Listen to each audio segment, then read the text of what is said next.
पंढरपूर नगरपालिका असेल, मंगळवेढा नगरपालिका असेल, या नगरपालिकेचे त्या ठिकाणी इलेक्शन डिक्लेअर झालेले आहेत। त्याचबरोबर जिल्हा परिषद पंचायत समितीचे देखील येणाऱ्या महिन्याभराच्या काळात या निवडणुका पार पडणार आहेत। त्यासाठी आम्ही सगळ्या परिवारातले नेते मंडळींना एकत्रित येण्याचं आवाहन विनंती त्या दरम्यान केली होती। त्या पद्धतीनं सगळ्यांनी सकारात्मक त्यांचा प्रतिसाद दिलेला आहे। त्या पद्धतीने एकत्रित येण्याची भूमिका देखील प्रत्येकाने व्यक्त केलेली आहे आणि ती व्यक्त होत असताना ज्या पद्धतीनं आदरणीय भारतनानाने आम्हाला घालून दिलेली शिकवण आहे की कोणताही निर्णय भूमिका घेत असताना तो करत असताना आपल्यासोबत काम करणाऱ्या ग्रामीण शहर भागातल्या वडीलधारी प्रमुख पदाधिकारी, तरुण सहकारी असतील, माता भगिनी पदाधिकारी असतील, यांच्या कानावरती घालून त्यांना विचारून त्यांची सहमती घेऊनच तो त्या ठिकाणी निर्णय घ्यायचा।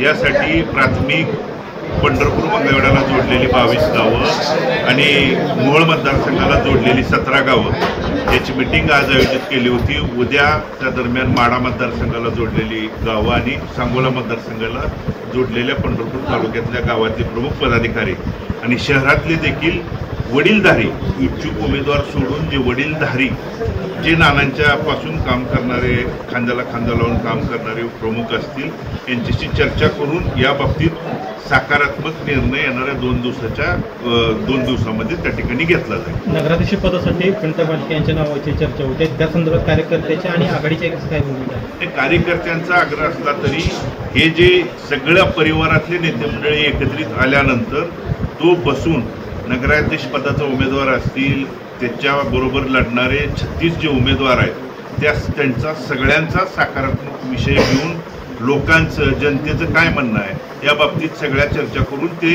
प्रमुख नेते मंडळी जो निर्णय घेतील त्यांच्यासोबत मी त्या ठिकाणी असणार। यापूर्वी देखील जोपर्यंत, कारण आमच्या परिवारात फूट पाडायची, भांडणं लावायची आणि वेगवेगळ्या सत्ता हस्तगत करायच्या हे काही मंडळींचं काम होतं, पण त्याला आळा आणि त्याला कायमचा बंदोबस्त करण्याची भूमिका आदरणीय भारतनानांनी त्या काळात घेतली होती।